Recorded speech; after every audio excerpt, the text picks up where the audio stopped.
Okay, good morning, everybody. It's good to see all of you.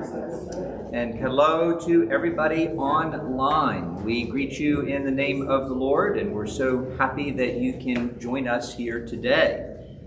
Well, I am very impressed. Thank you for coming to this course on revisiting Christianity and liberalism. We have several more chairs coming in, and if you did not do so, please pick up a handout that is on the table as you are coming in. For those of you online, I will work as hard as I can to be as clear as possible so that you can follow along easily with us. Okay, this course is titled Revisiting Christianity and Liberalism, based off of J. Gresham Machen's classic work written almost 100 years ago. And it truly is a classic. How many here have actually read Christianity and Liberalism? Okay, just a couple of you. I hope by the end of this course, every one of you will have read Christianity and Liberalism. It's actually a book that I read every year. I teach on it at Reformation Bible College, and it bears all the marks of a classic work. But even if you decide not to read it, that is okay. We still want you here, and I think this course will be of some profit to you. But the book, as I said, bears all the hallmarks of a classic. There is an urgency to Machen's writing. There's a clarity and a vitality to his writing that I think you will greatly appreciate. My partner in crime this semester is Scott Hunt. You can just wave your hand here. He is one of the interns here at St. Paul's, and so he and I will be doing some tag team as we try to wrestle with Machen together in this quarter, I should say. Well, you'll see the description of this course in your handout. Christianity and Liberalism is a classic defense of biblical Christianity. It was written in 1923 by J. Gresham Machen, and the book is as needed today as when it was first written, right in the throes of what is called the modernist and fundamentalist controversy. This comes way before the so-called battle for the Bible. So we'll be having a 9-week class, and we will be considering not just Christianity and liberalism, but also the importance of reading old books. We'll think about the rise and development of theological liberalism, and then we will talk together about the core beliefs that animate biblical Christianity. So really, in many ways, this course is twofold. On the one hand, we'll be actually talking about Machen's classic book, Christianity and Liberalism. But on the other hand, we're going to be using this as an opportunity to talk about the value of history in Christian formation, about the importance of biography, and why, as Christians, we love reading biographies. Next week, we are going to jump into the deep end, and it will hands down be the most technical lecture of the quarter. And we'll be thinking about what is liberalism. It's a word that's bandied about so often, but rarely do we ever define liberalism. And so I'm going to be talking about the roots of liberalism and how all of this set the stage for Machen and his career and his remarkable book, Christianity and Liberalism. And the key in that title is the conjunction. And I'll be explaining that in weeks to come. And then the third week here, I'll be talking about the value of reading old books, as C.S. Lewis very famously discussed in his introduction to Athanasius on the Incarnation. So you'll see in the outline here a who, a what, and a why. Who was Machen, but also what is the value of biography? Then we'll be doing second week the what. What is liberalism? And we'll think about the rise of theological liberalism. And then why? Why Christianity and liberalism? Why is this so important? And what is the value of old books? So again, we're doing 2 things each week, at least for the first 3 weeks. All right?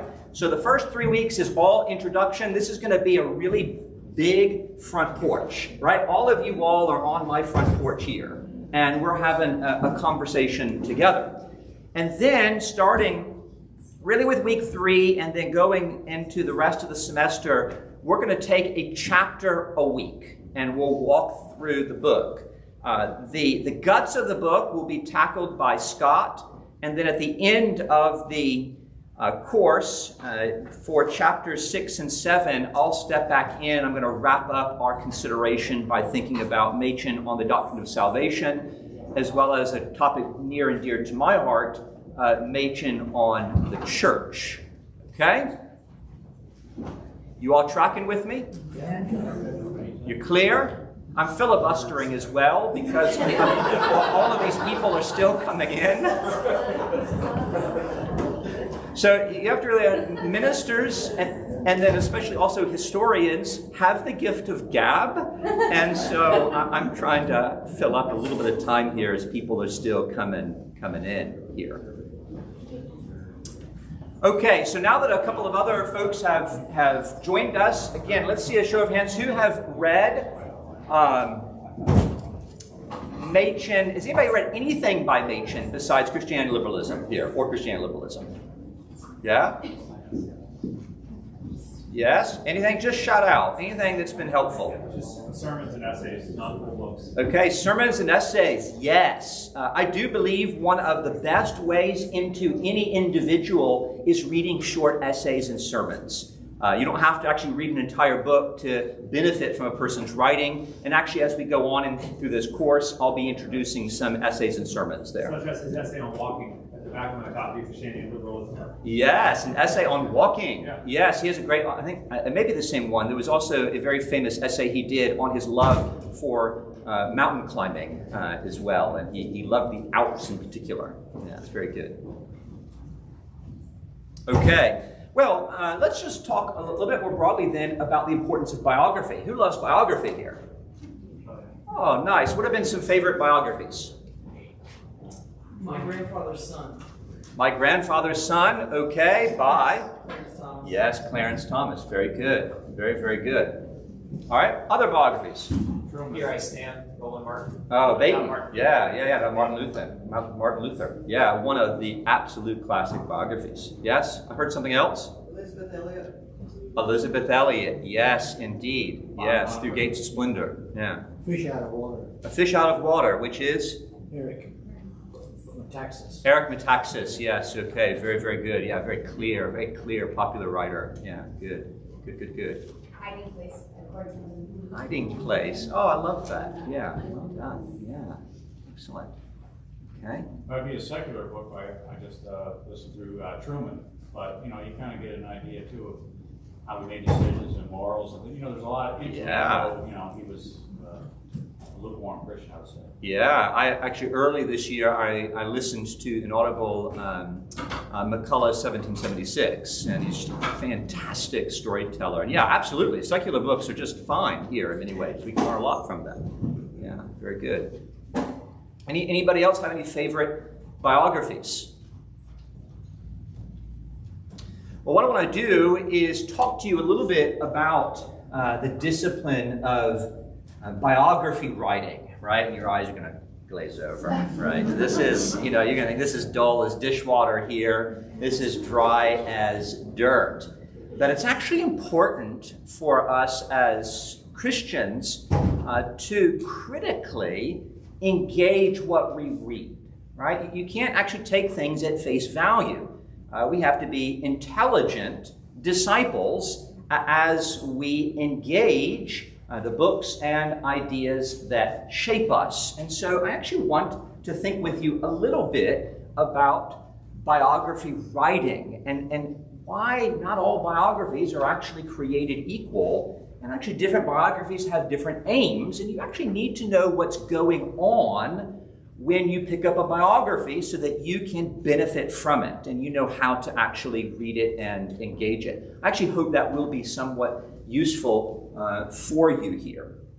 So, for example, Sidney Lee was one of the early editors of the famed Dictionary of National Biographies. Anybody ever come across the Dictionary of National Biography? You find it in Oxford in Great Britain. It's a wonderful, wonderful literary work.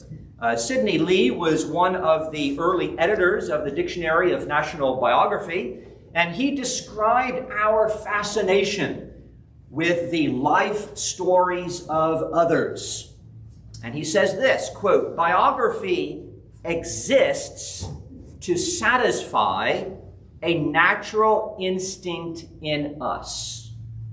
Biography exists to satisfy a natural instinct in us. That is the commemorative instinct. Why is it when you are standing in line at Publix, right, our eyes gravitate towards the tabloids, even if you would never be caught dead by one, right? Everybody loves a good story. Everybody loves a good story. And it's all true. And it's all, everything you read in the tabloids is true. Make no mistake about it. I did not say that.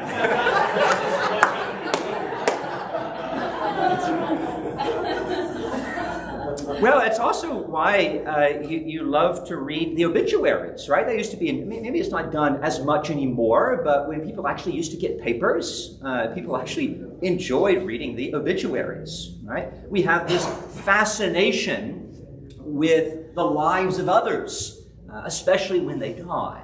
It's why we give ourselves to eulogy, right? And we love to honor and give thanks to those who have gone before us. We love to sing the praises of our heroes. I think that is a basic impulse. We like to extol the lives of people that have influenced us, right? When you introduce yourself, you will frequently talk about your upbringing, and you'll talk about your parents and your siblings and your teachers and mentors and the people that have shaped you. But I think it's important for us to think for a moment that not all biographies are created equal. When we think about reading a book about our favorite individual from history, we would do well to consider that there are at least 3 types of biography that you can read. And actually, the different kinds of biography have different aims, and they're going to affect you in different ways. And I'm going to use this to tell you also a little bit about the best books you can read about Machen. And I think that will help to have some illustration. So the first biography I'd like to recommend on Machen is titled J. Gresham Machen, a biographical memoir written by a fellow named Ned B. Stonehouse. Okay, Stonehouse taught New Testament at Westminster Seminary. He was one of the founding professors, came with Machen from Princeton Seminary to Westminster. He was about 20 years Machen's junior, and he affectionately, viewed him as an older brother or even really a father in the faith. And he writes this memoir very much from that vantage point. This is an affectionate tale about a beloved mentor and hero. So you can definitely sense kind of Stonehouse's love for Machen when you read this book. And when you read a memoir, you get to know the heart of an individual, right? A memoir oftentimes will be a smattering of personal reflections and anecdotes and letters and oftentimes addresses and books, and it will try to paint a narrative in usually very flattering terms. Okay, and you certainly see that in Stonehouse's excellent, excellent memoir. Now, the goal of a commemorative biography, we might call it, is to celebrate the memory of a subject. Now, these volumes, a memoir, if you think about it, attempts to preserve the legacy of an individual for future generations. It's actually the purpose of a memoir, right? When a beloved founder or leader dies, you want to continue their work. And so to memorialize that work, someone will often write an official biography or memoir, and it helps preserve kind of institutional memory. Maybe some of you all are in context where you'll talk about kind of legacy building or institutional memory, and essentially a memoir does just that. For this reason, commemorative biographies are often described as hagiographical. Has anybody ever heard that term? Yeah. Hagiography, right, squeezes together two words, right, for saints and writing. Right, put it together, hagiography represents the writing of the saints or the writing of our heroes. As a result, hagiography tends to create a halo effect. Right? We put our saints, our heroes, on a pedestal. And when we do, they're almost kind of beyond our reach. Right? You can't actually touch them. There actually is no critical distance. Why? Because we're celebrating them. We're honoring them. We're revering them. But when we do, right, it almost creates this environment of speaking somebody in a hushed tone. Right? Oh my goodness, don't you know? When we were living in the UK, when oftentimes I'd go preach, and people would still talk about the doctor, right? The doctor. Yeah. And the doctor, of course, is Martin Lloyd-Jones, who ministered for many years in Westminster Chapel in the center, and they talked about the doctor. And the effect was you could never actually say anything negative about Martin Lloyd-Jones because there was such a revering of this central figure in kind of mid-20th century British evangelicalism, right? It's a form of hagiography. We do this with everyone, with Luther, with Calvin, with Lloyd-Jones, with just about everyone. Well, one scholar actually calls the commemorative biography a form of low biography, Now, this is not intended to be derogatory. You just need to understand what's going on. Low biography simply describes what we might call the low approach angle of the biographer, right? This person is actually just trying to skim superficially over the person's life in order to capture the very best of what they have to offer here. So you have a low form of biography, and there's little critical engagement. And in commemorative biography or hagiography, the conclusion of the story is known before the research. Right? We know this person is fantastic, and so no matter what we discover, that's not going to change what we say about this person. Okay? Now, we're often blinded by our love and affection for the people that have shaped us, and you certainly see that here. So material that may cast the individual in a different light is rarely, if ever, featured in commemorative biography. Now, what's the value of these? What's a value of a book like this? The book like this lets you get to know the heart of a person. It's a wonderful way of getting to know our beloved heroes. But if all we do is read commemorative biographies, we may begin to think that our heroes have no flaws. And that really isn't helpful, is it? Like, if all you do is just kind of think, whether it's, Whitfield or Edwards or Spurgeon, right? And you read these people and you think, my goodness, they sound perfect. I can never measure up. our tendency to create the halo effect on our heroes actually does a disservice in discipleship.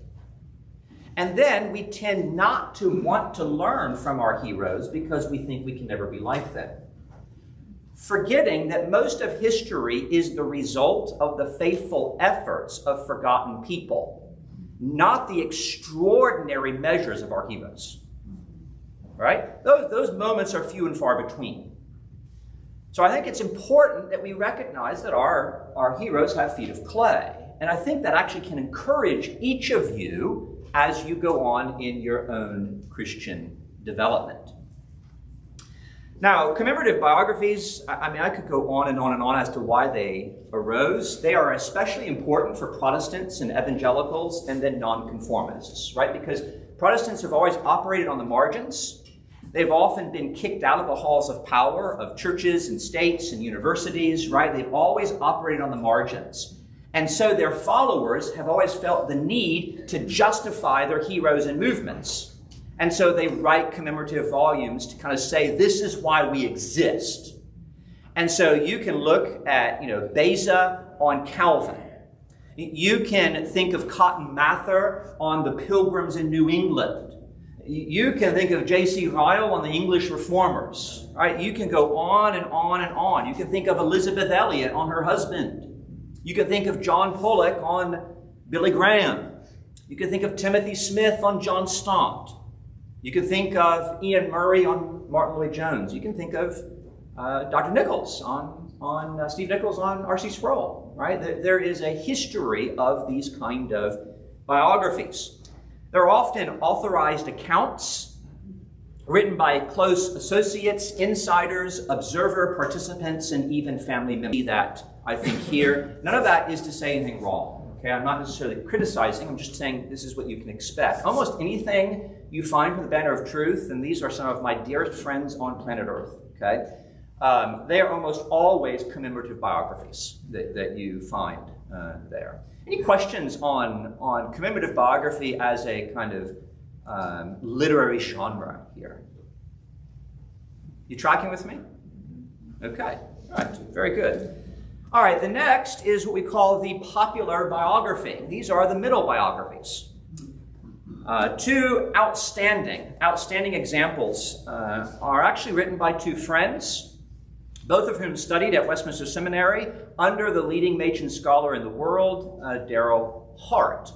But these little biographies, one is by Sean Michael Lucas, who is a PCA pastor of Independent Presbyterian Church in Memphis. This is in the bite-sized biography series for Evangelical Press in Darlington, England. And it's just simply titled J. Gresham Machen. And look how short it is, right? This is hands down the best place to start. Not only because it's short, but because Sean is such an able historian and does a great job of introducing Machen. You can read this on Sunday afternoons here, and I would encourage you to do so. Then the other one is actually written by Steve Nichols, and it's simply titled J. Gresham Machen, a guided guided tour of his life and thought. And here he takes you by the hand, and half the book is biography, and the other half of the book is an introduction to Machen's writings there. And really, this is kind of a one-stop introduction to Machen's thought and writings here, and it really is exquisite. So the goal of popular biography is to introduce the subject to a wide audience, to as many people as possible. We want as many people as possible to read Machen, so let's write books that they would want to read. And that's basically what you get with these type of biographies. So popular biography draws on scholarship, but the approach often commends the value of the subject for today's audiences. So it's not written for historians, they're usually written for lay people here. The goal of these books is actually to get you to read primary sources, right? And that's the goal, right? Don't just read about Machen, read Machen. Don't just read Luther, right? Or don't read about Luther, read Luther. Don't read about Plato, read Plato, as C.S. Lewis would say. Because it's actually much, much easier. It's much, much easier than you think. And so the encouragement is always to pick up these people and read them. And there are all manner of examples that I would be happy to share with you, but I do not want to bore you more than I already am. But I actually think these are often called middle biographies. Right? They're between low and high biography, between commemorative and critical biography. And they're drawing the best of scholarship in order to introduce individuals and their writings to a wide audience. The last form of biography writing is what is known as critical biography. Critical biography. This is known as high biography. The reason for this is that this form of writing takes into account fairly complex analysis of source material. So a critical biography tries to not only understand the individual, but their times as well. So you get a window on the life of Machen and also the times in which he lived. So reading a critical biography, you learn something not only about Machen, but also the Roaring Twenties in America, right? So you have as the background 20th century controversies, not just in theological circles, but surrounding, say, World War I, and how that shaped the outlook of people like Machen as he went about his work in Princeton. So you have an intellectual biography. So critical here is not saying mean and nasty things about an individual. A critical biography isn't trying to nitpick somebody, but in a critical biography, the research drives the narrative so that the conclusion isn't necessarily assumed until all of the work is evaluated here, right? And it can be a really engaging read. Now, this is more advanced, I will say. Oftentimes it can come across as academic.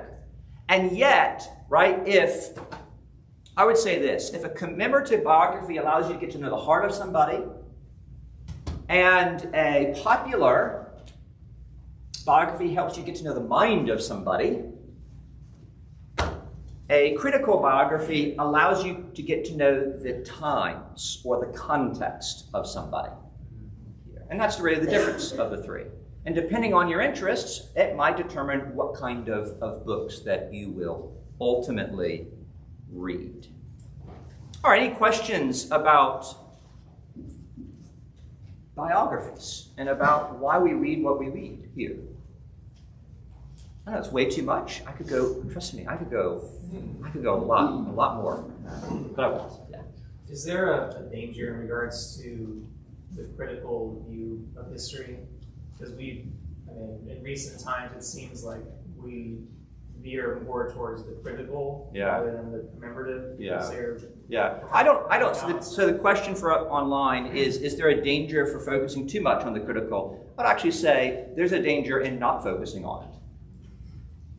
Because what critical biographies do that's good, and they actually expose our blind spots.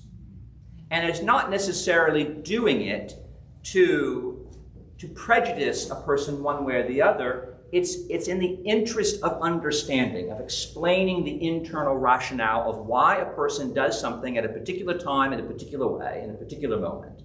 And I think that's actually incredibly instructive. You know, why is it that Luther is debating justification in the 16th century? Well, why is it that Augustine is talking about city of God, right, in the 5th century?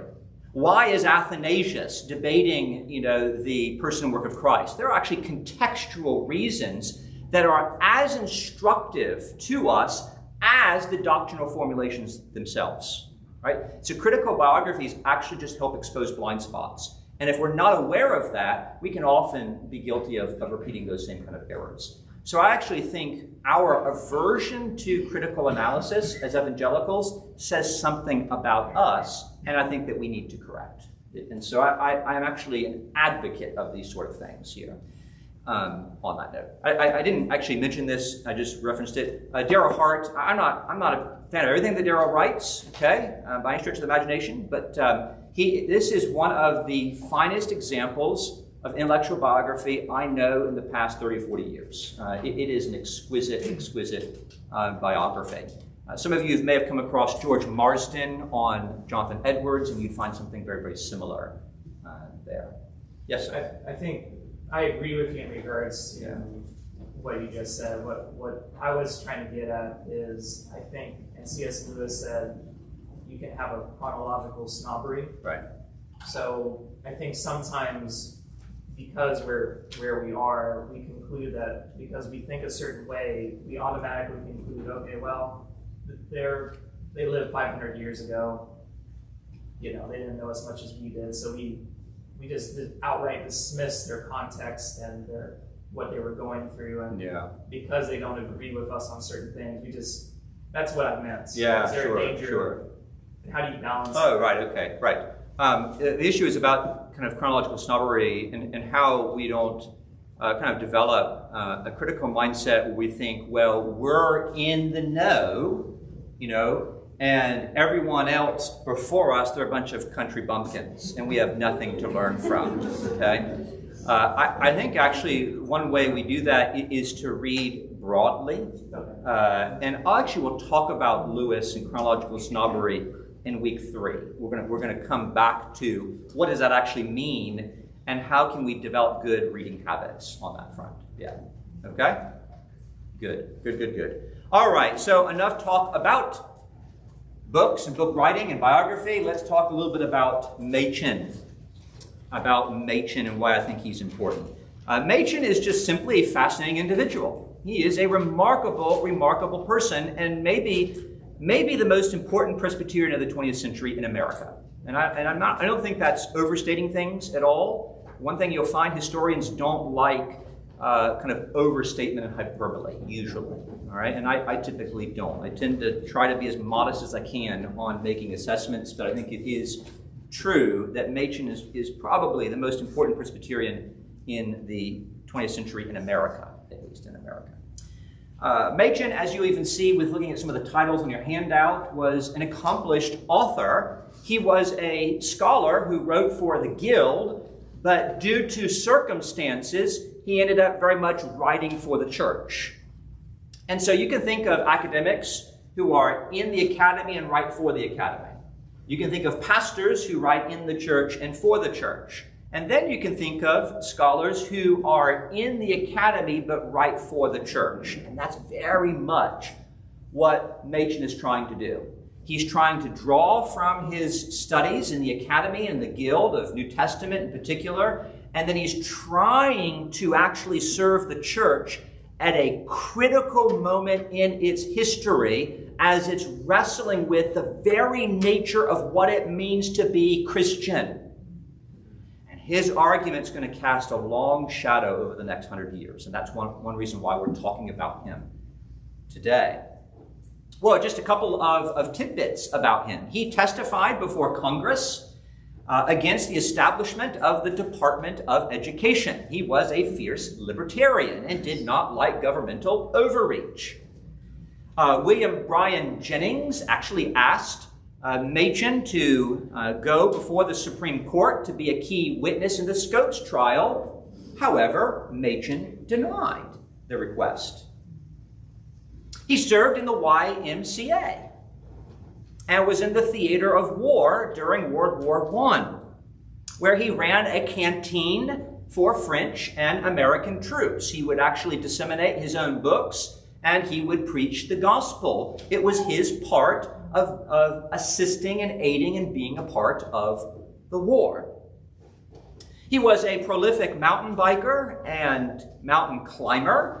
He loved being outside. He actually believed that, climbing a mountain gave him perspective on his own finitude and humanity. That's why we should get outside. Even scholars should actually get outside, right? Stop nasal gazing and actually look up and behold the wonder and glory of God.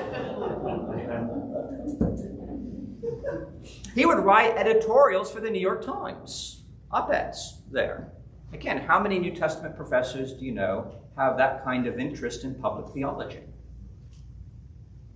His heresy trials, he was actually put on heresy trial, a conservative, maybe the conservative of conservatives, right? The doctor of fundamentalism, as he was called, was actually put on trial by his own denomination. And this was headline news in all the major papers in America. These are different days, right? These are real far different days today.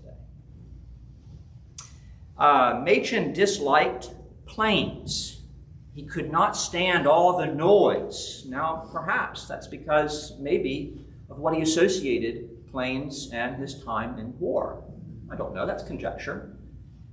So he actually preferred riding on a train, and he actually took train everywhere he went, and he would speak frequently in a variety of colleges and universities and seminaries and churches, especially as he was building his own campaign for the conservative movement. There's lots more. He was just an incredibly thoughtful individual, and he will surprise you time and time and time again. Well, just a couple of things for you to note that kind of capture the heart of the man. He was a lifelong Presbyterian. That's why we are actually considering him at St. Paul's Presbyterian Church.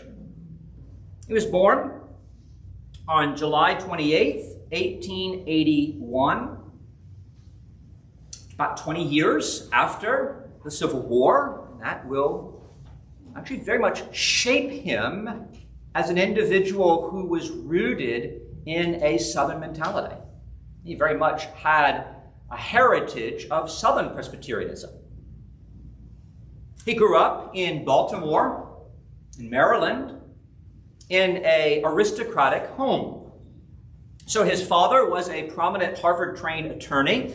His paternal grandfather was the chief clerk of the U.S. Senate. His mother, Mary Gresham, known as Minnie, she was the heart of the home. She was the heart of the home. And she was, in many ways, a spiritual matriarch. She came from an elite upper-class family in Macon, Georgia. My mother is from Macon. I grew up going to Macon. His mother was accomplished and loved books. She even wrote a book titled The Bible in Browning, published by the famed Macmillan Press. Maybe some of you are familiar with Macmillan Press. In 1903, she published reflections on the Victorian poet Robert Browning and how poetry assisted her own devotional reading of the Bible. Well, she passed on her love for poetry and scripture to her son. The family was deeply connected politically and was actually friends with Woodrow Wilson. At the time, Wilson was president of Princeton University, but he would go on and become, of course, president of the United States. Machen grew up in a home that loved reading, loved the Westminster Shorter Catechism, loved Pilgrim's Progress. It's no surprise that Stonehouse actually cast Machen as valiant for truth in his own memoir, right? Saul Machen, very much like Bunyan's character who defended the gospel at all cost. Machen loved playing the piano. The home was a centerpiece, a vital place for learning and development. Machen professed faith in Christ at the age of 15 on January the 4th, 1896. It's certainly meaningful to me. Our son, Knox, is over in the communicants class with Mr. Leonard today, right? And it's an important time in the life of a young person as they begin to think about their own faith. You can't actually ride on your parents' coattails into glory. Right? You actually have to possess Christ in faith and repentance. And here on that day in January, Machen became a communing member of the Franklin Street Presbyterian Church in City Center, Baltimore. As you can imagine, he was an outstanding student. He was brilliant, like getting 98, 99, and 100 on all of his exams. He actually took first in his class in Latin, Greek, French, natural science, and English. He excelled in the humanities. But what's interesting is that early on, he had very little interest in pursuing the ministry. He was reluctant to pursue a call to become a pastor and to study for the ministry. He actually wrote to his father, really expressing great dread, and actually himself wrestling with the intellectual arguments that are found in what we know today as liberalism. About this time, we begin to see the rise of critical scholarship in Germany, where we begin to question the historicity of the Christian faith, and it creates something of an existential crisis in Machen, and that will haunt him for years to come. And so as a teenager, he was very reticent, even though he demonstrated intellectual and actual interpersonal gifts for ministry, he was incredibly reluctant. He decides to stay in Baltimore, close to home, for his education, and he studies classics at the famed Johns Hopkins University. One of the renowned classicists in the world is actually a lifelong friend of the Machens, goes to the same church, and becomes Machen's mentor in classics at Johns Hopkins. After Machen finishes, he ends up going and doing graduate work at the University of Chicago, and he's preparing for a life in law. He studies banking and international law, and yet soon realizes it's not for him. And at that point, it's very, very similar to someone like Martin Luther or even John Calvin, both of whom studied law, and actually that studying would later prepare them for becoming institutional founders and institutional builders, because it gave them analytical skills that maybe their own theological training did not provide. And you certainly see that with Machen. And that's the wonderful thing with providence, isn't it? In providence, you don't actually really see the value of what God is doing in your life at the moment. But when you move on in life and you look back upon your own story, you go, yes, that was for this. And you develop a hindsight approach for discerning God's invisible hand here. And certainly you see how God is shaping Machen and prepared. At Chicago, he transfers to Princeton in 1902, where he studies philosophy at Princeton University and earns a master's degree, and then he studies divinity at Princeton Seminary. And at that time, they had become two different institutions. That's a story for another day. The development of Princeton, or the College of New Jersey, then it becomes Princeton University, and then you also have Princeton Seminary. But Princeton really becomes the epicenter for Presbyterian thought, really for about 200 years in America. And so very much Machen goes there. At university, he loved football. He loved football. He loved playing games with his classmates. But at the seminary, he enjoyed fellowship with people like Benjamin Breckinridge Warfield. What an august name that is. He also enjoyed company of Gerhardus Voss and Caspar Wister Hodge Jr., the grandson of the famed Charles Hodge. As a student at Princeton Seminary, he was top of his class. He won the covenanted Maitland Prize for an essay on the virgin birth, a topic that will consume his thought for his whole career. It's a great reminder of what you're introduced in your early days often will shape you for decades to come. And you certainly see that with Machen. Well, what that prize did is it gave him his first publication. So he published his student essay in the Princeton Review, and they gave him a scholarship for 1 year in Germany. 1 year in Germany. And he loved it. He loved being in Germany. There was an environment of learning that surpassed everything he had known in the halls of learning in America. However, he saw in his teachers in Germany profound scholarship that questioned the foundation of Orthodox Christianity, and yet was somehow coupled with personal piety.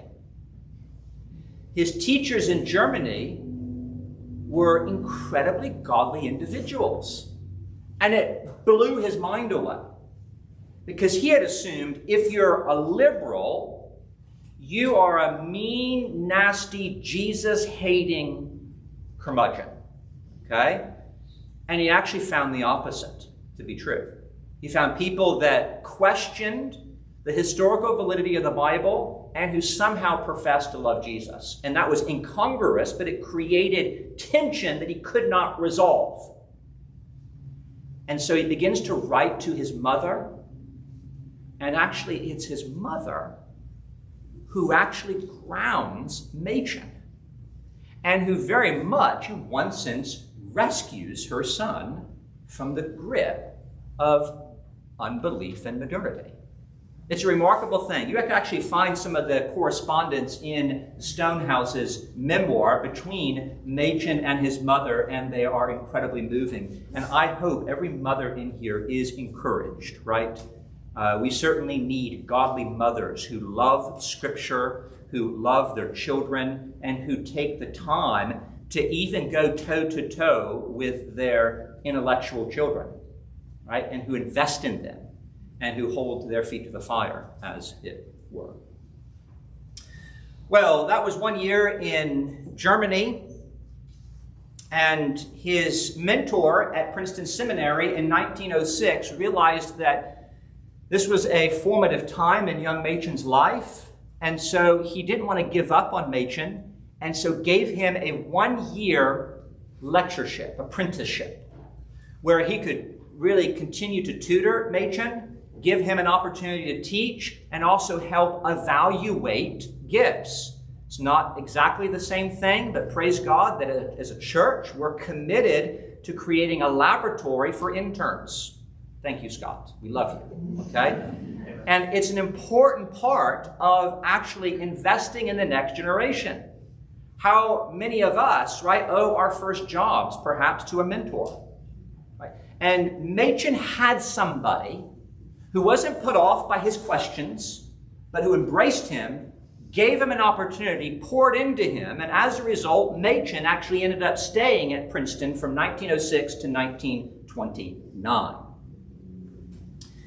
Now, what you may have heard is during this time, as he begins to teach at Princeton, things are also changing. This is a world of reconstruction after the Civil War.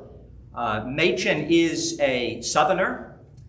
Warfield becomes the president of seminary at Princeton, and Warfield is concerned about healing the wounds from the Civil War. And actually, Warfield has some very sophisticated understanding of race and equality. Machen, at that time, is still committed to segregationism. And so in 1913, he writes another letter to his mother complaining about Warfield, actually, who was actually integrating the dormitory at Princeton, supported segregation.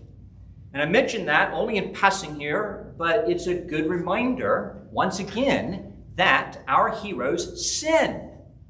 And it actually does not serve our cause to gloss over it. We have to say unequivocally, right, Machen is wrong on race. Doesn't mean that he's wrong on defending Christianity. Like, he's right in his criticisms of German liberalism, but he's wrong in embracing the sociological outlook of the South. Warfield was right at that point, and we have to be able to acknowledge that. Okay? And all of our heroes have sinners, have sinned, right? We understand that, Abraham was a liar, right? We understand that, Moses was a murderer, right? David was an adulterer. Even Scripture doesn't gloss over the flaws of our heroes. Why would we then? We're actually not being faithful to our own text when we gloss over the flaws of our heroes. So, Machen is a Presbyterian. He's a scholar. We'll talk more about his works in weeks to come. He is finally ordained in 1914. He finally senses God's call to ministry through the affirmation of others. His lecture on the occasion of his promotion from lecturer to assistant professor is titled History and Faith. It's a very famous essay where he begins to kind of show how the Christian faith is actually rooted in space and time, and you can align Christianity with history. It's an important argument that we'll come back to in weeks to come. Then his first work is on the origin of Paul's religion, based on lectures at Union Seminary in Virginia. Here he shows that Paul's teaching and the religion of Jesus are one and the same. At that time, you begin to have people question the Jesus of history and the Christ of faith. And here, Machen is showing how actually, Paul's teaching of grace aligns with and builds on the religious teaching of Jesus. They actually are not contradictory, but they're one and the same. I know that seems like an obvious argument today, but that's because people like Machen 100 years ago were making that argument, and now we just assume it as commonplace. Machen actually wrote a very famous Greek introduction that has had a phenomenal shelf life, used at fundamentalist Bible colleges, used at Reformed seminaries, used at mainline denominational divinity halls, and used in major universities. Like, it has had an incredible run, and it's a standard kind of gateway into the study of Greek. And for any questions, you can talk to Dr. Dudrick, our Greek New Testament professor there. Then he writes Christianity and Liberalism, which we'll talk about later. The follow-up to that is called What is Faith? These are very popular. And then another academic book on the virgin birth. And then these last three are important, and I'll talk about them maybe later. Christian Faith in the Modern World and the Christian View of Man are all based on radio addresses, much like C.S. Lewis's Mere Christianity, actually, if you all have read that. They've been put together by Westminster Press, and it's now called Things Unseen, and maybe that's the best place for you to start. Then lastly here, he was a churchman, and I'm not going to get into all the ins and outs today about this, but he founds Westminster Theological Seminary in 1929. He does a very un-Presbyterian thing and starts the Independent Board of Presbyterian Foreign Missions for a variety of reasons. And then, because of several power plays in the mainline denomination, he is effectively pushed out, and he starts the Orthodox Presbyterian Church in 1936. And I'll be referring to these in kind of weeks to come, and we'll unpack more of them at an appropriate time. So in the late 20s, early 30s, Machen is campaigning for a cause for conservative Reformed Presbyterian Christianity. I could say so much more, but just about every key individual in the neo-evangelical and also Reformed movement in the rest of the 20th century can be traced back to Machen's decisions here to start Westminster, to found this missions board, and to start the OPC. It will have a ripple effect that we will still feel today. But as you're building an institution, you have to whip up support. And so Machen is on a campaign, and he essentially dies of exhaustion. He essentially wears himself out. So he dies actually on New Year's Day, 1937. He travels to Bismarck, North Dakota, to speak in a church about his new movement. He catches pneumonia and tragically dies. You all, I'm sure, are aware of his last words. Before he dies, he writes a telegraph to his colleague John Murray, where he says, "I am so thankful for the active obedience of Christ. There is no hope without it."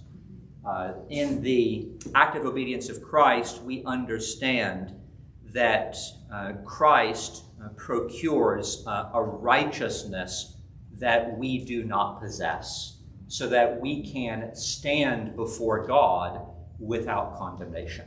Right? Through his active obedience of Christ, through his active obedience, Christ overturns the moral corruption of the fall. And so he gives us a righteousness of his own that we can stand with confidence before God and not fear condemnation, but receive God's embrace.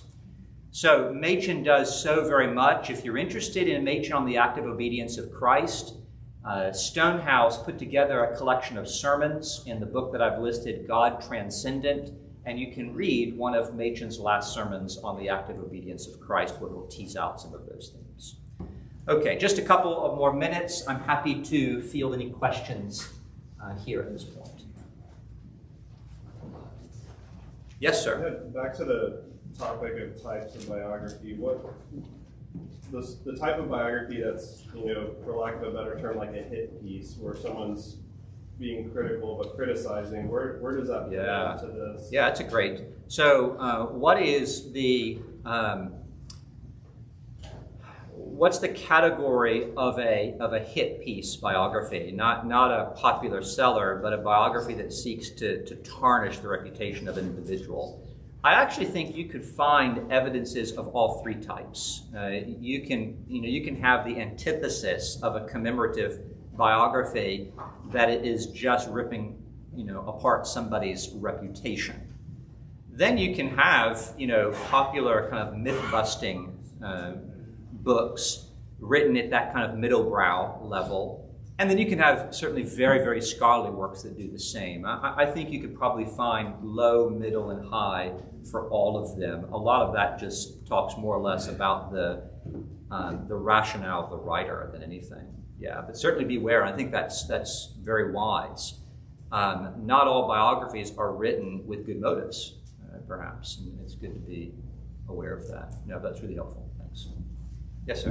Why do you think Christianity and liberalism has remained so popular over 100 years? It's pretty rare to see a book that was written 100 years ago, applied and read so frequently today. And I know pastors in the PCA that read it every year. Right. Why do you think that is? Yeah, the question is, why is Christianity and liberalism so popular 100 years on? I really will answer this question more fully, but I think it's prophetic.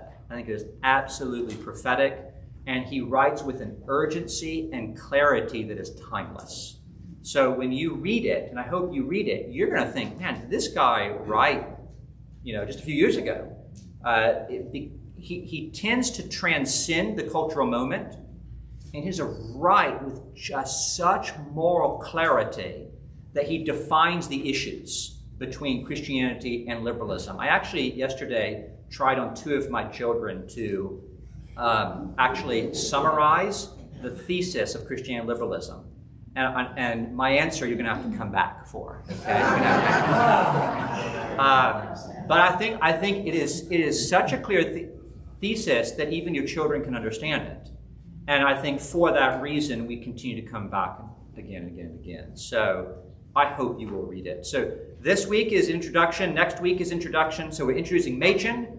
We're introducing liberalism, and the third week we'll get to Christianity and liberalism. Yes, sir? Not a question, but just a comment to affirm reading it. It is available freely electronically because it's public domain. So if you don't have it and like reading books electronically, Monergism's website has links, and there's other sites that have it also. Seminole County Public Library has it for free electronically for our walls. Great. So online, if you're listening, you can get this free, Christianity and Liberalism, through monergism.com. You can also get it through your local library. I'll bring a couple of editions that are well worth considering, but any edition is worth it. So you've got a little bit of time to catch up as I introduce you to Machen here in the coming weeks. Okay? We're all good? I hope you'll come back. Please come back. It's going to get better, I promise. All right. Lord bless and keep you all. Take care. Bye-bye, everybody. Yeah, thank you.